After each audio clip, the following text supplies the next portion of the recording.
ఐక్యత అంగన్వాడీల ఐక్యత అరెస్ట్ చేసిన అంగన్వాడీలను వెంటనే సిగ్గు సిగ్గు ఈ ప్రభుత్వానికి అంగన్వాడీ మహిళలను అరెస్ట్ చేయడం సిగ్గు ఈ ప్రభుత్వానికి అంగన్వాడీ మహిళలను అరెస్ట్ చేయడం సిగ్గు ఈ ప్రభుత్వానికి అంగన్వాడీ మహిళలను అరెస్ట్ చేయడం అంగన్వాడీల ఐక్యత చంద్రబాబు గారు ఎన్నికల ముందు ఇచ్చిన అంగన్వాడీలకు వాగ్దానాన్ని ఎన్నికల ముందు అంగన్వాడీకి ఇచ్చిన వాగ్దానాన్ని అంగన్వాడీల ఐక్యత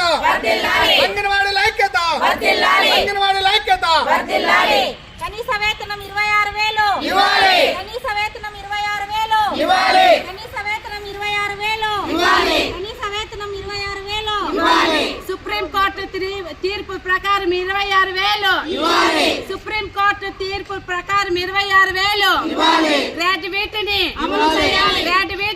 అమలు చేయాలి. అంగన్వాడీ వర్కర్ల హెల్పర్ల యూనియన్ వర్ధిల్లాలి. అంగన్వాడీల ఐక్యత వర్ధిల్లాలి. అంగన్వాడీల ఐక్యత.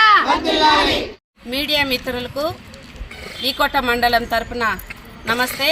బైరెడ్డిపల్లి ప్రాజెక్ట్ అంగన్వాడీ వర్కర్స్ తరపున మాట్లాడుతున్నాను. మేము ఫిబ్రవరి 23 నుంచి 27 వరకు రిలే నిరాహార దీక్ష ప్రాజెక్ట్ లెవెల్లో చేసినాము. 27న జిల్లా లెవెల్లో చేసినాము.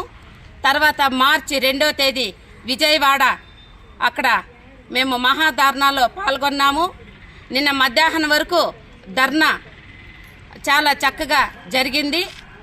అర్ధరాత్రిలో అంగన్వాడీ టీచర్స్ని టెంట్ల కింద పడుకొని ఉంటే పోలీసు వారు వచ్చి వాళ్ళు లగేజీలు లేడీస్ అని కూడా చూడకుండా వాళ్ళని బస్సుల్లో అరెస్ట్ చేసి ఎక్కడ వెళ్తున్నారో వాళ్ళు కూడా తెలియకుండా అనే విధంగా వాళ్ళని అరెస్ట్ చేసినారు.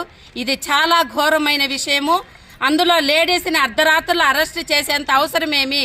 మేము పలానా డేట్న రిలే నిరాహార దీక్ష చేస్తున్నామని మా గుంటూరు జిల్లాలో ప్రిన్సిపల్ సెక్రటరీ గారికి, డైరెక్టర్ గారికి, జిల్లా లెవెల్లో కలెక్టర్ వారికి, ప్రాజెక్ట్ లెవెల్లో సిడిపోల్ గారికి, పీడీ గారికి కూడా మేము వినతి పత్రాలు ఇస్తూ మేము రిలే నిరాహార దీక్ష చేస్తున్నామని లెటర్ ఇచ్చినా కానీ విజయవాడలో నిన్న అరెస్ట్ చేసినారు.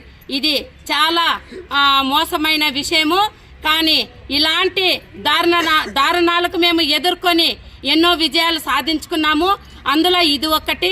2001లో కూడా మమ్మల్ని గుర్రాలతో కొట్టిపిచ్చి వాటర్ ట్యాంకులతో మమ్మల్ని నీళ్లతో కొట్టిపిచ్చి చాలా ఘోరంగా అంగన్వాడీ టీచర్స్ను చాలా ఇబ్బంది పెట్టినారు. అదేవిధంగా నన్ను కూడా విజయవాడలో జరిగింది. మేమేం గొంతెమ్మ కోరికలు కోరడం లేదు, న్యాయమైన కోరికలు కోరుతున్నాము. అంగన్వాడీ టీచర్స్కు 26,000 వేతనాన్ని ఇవ్వాలని మేము అంటున్నాము. సుప్రీంకోర్టు తీర్పు ప్రకారం కూడా 26,000 ఇవ్వాలని అంటున్నామే కానీ మేమేమి గొంతెం కోరికలు కోరుతున్నామా అని మేము అడుగుతున్నాం ప్రభుత్వాన్ని.